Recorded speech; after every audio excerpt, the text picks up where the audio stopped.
I keep second guessing them. Today, we're going to try to see things from their perspective. We're going to try to explain things the way that John York or Kyle Shanahan would if they were off the record. Fair enough. I mean, it's a worthwhile exercise.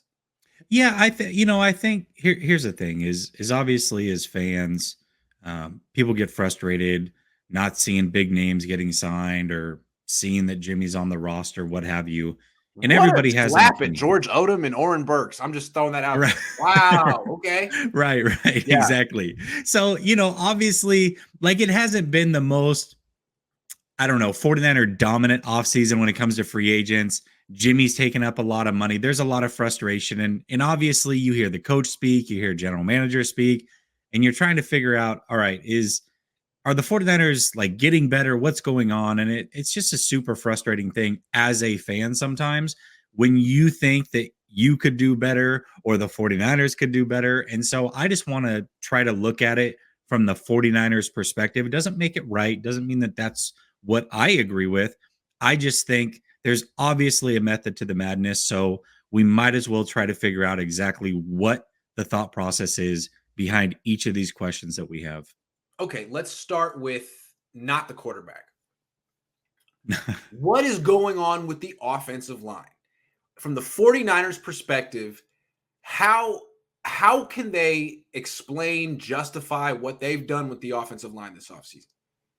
Yeah, absolutely. And so this is a big one because let's start with Alex Mack. I think that is the most pivotal. God, I say that every time. Pivotal piece to the offensive line based on who could leave, right?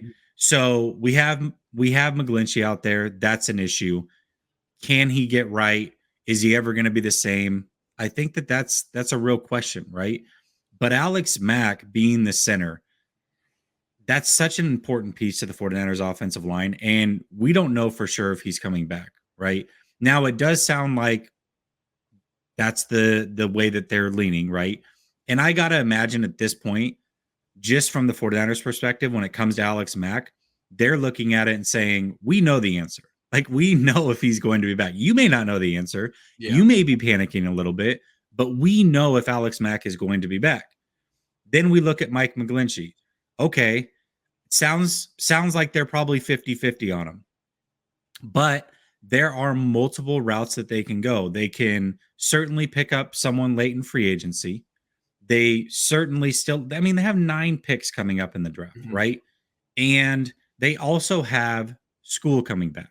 So what's the situation there? Do they believe in School? Because let's not forget, School started 2 years ago as a rookie at left tackle and did a pretty good job. So do they think that? Yeah, exactly. Yeah. So do they think that he can play right tackle? I don't know. That's up to them. But then we've got Tomlinson, paid nearly $14 million a year. He was the big getaway as far as free agents go in the 49ers. And so as fans, we're looking at it saying, all right, well, hold on. You've got all these question marks at the most important position group when it comes to protecting your franchise quarterback, the guy that you spent 3 first-round draft picks on and a third-round draft pick. This is his second year, and you're not protecting him. And you let Laken Tomlinson go. Well, listen, Laken Tomlinson was going to always get a lot of money. And I know that we want to see them invest a lot more into the offensive line, but the 49ers can sit here and say, we have McGlinchey, first-round pick. Alex Mack, pretty big contract. We traded for Trent Williams, who also, by the way, is the highest paid left tackle in the game. We just drafted 2 more guards last year in Jalen Moore and Aaron Banks. And we have more picks coming up. And we have more picks coming up. Exactly. Yeah. So Aaron Banks, to them, they tried to put him over at right guard. That didn't work. And from what I understand, if you're an offensive lineman going from one side to the other, that's like saying, hey, you're right-handed, now left-handed. It's that hard. It's that difficult. So they're probably looking at it saying, hey, we'll put him back in his natural position. We have a lot of belief in this kid. You haven't seen it. I know he didn't suit up. That can be frustrating. But inside the building, we drafted this kid for a reason, and we think he can fill in just fine at left guard. We're good there. So the way the 49ers are looking at it, I think we look at it and panic a little bit. I think the 49ers, their plan is sound.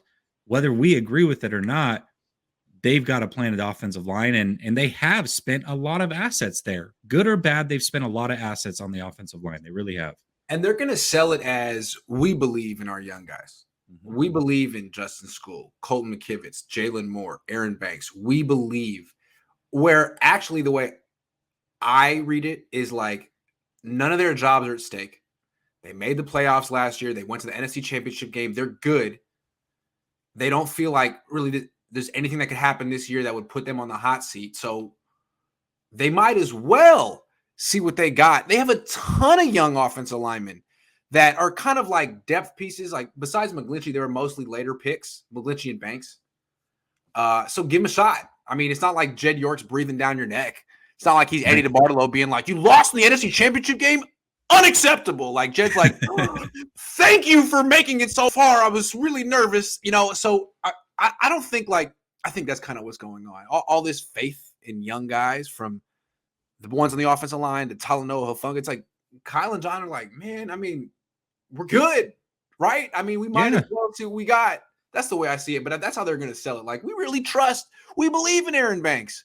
For real? You do? Are you sure? Well, then why was he inactive for every game except for 2 last year? Inactive. You didn't even trust him as a backup. But no, you trust him now. Oh, because you made the playoffs and Jed's off your back? That's great, man. Nice. Nice. But I'm sorry, we're not supposed to do that. I'm not cynical. Today is seeing things from the Niners. Exactly. Well, I think the other thing, just to be real, is they know that they've now got a mobile quarterback that they feel can probably protect himself a little bit better. And so that's another way that they're looking at it. Not that they want to throw him to the Lions in, right? I hate that. They think that they've protected him, but they also think that they've got a quarterback that can protect himself. I don't agree with it. You can really Andrew Luck this guy. Hey, protect yourself, bud. Like, hey, go ask the Colts and Andrew Luck about that one. Man, I hate that. He's cheap, and you're spending money on his backup, not his offensive line. I hate that. But we're gonna move on. Ty says I'm worried about the Niners draft history. Thoughts? Yeah. That's like the number one reason not to trade, Debo or even Kittle. It's like, who are you sure? Are you sure they're going to nail that spot, that pick? It's not going to be the next Javon Kinlaw? Well, let me try to put your mind at ease, because there's actually a website. I wish I had the name of it. I would love to give it credit right now. They do a really good job of ranking drafts. And the way they do it is they take the assets that a team has, they compare that to the players that they got, and they wait until the 3rd year to actually give an opinion on it. With the assets that the 49ers have had versus how they've drafted, they're actually middle of the league. They're sitting right around 15 for 17, 18, and 19. Now, they haven't quite loaded 20 and 21 because they wait till that 3rd year. But with that being said, they break it down pretty good. And so we care about what the 49ers do, but I think there are some other teams that draft pretty bad.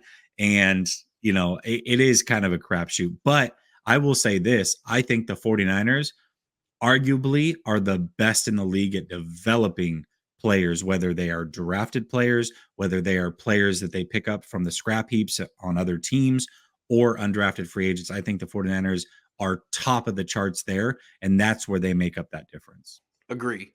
Little Lord Stewie says, one of my favorite duos, Jay and Grant. You two speak facts. Thanks, man. Yeah, it's almost like Jay and Silent Bob.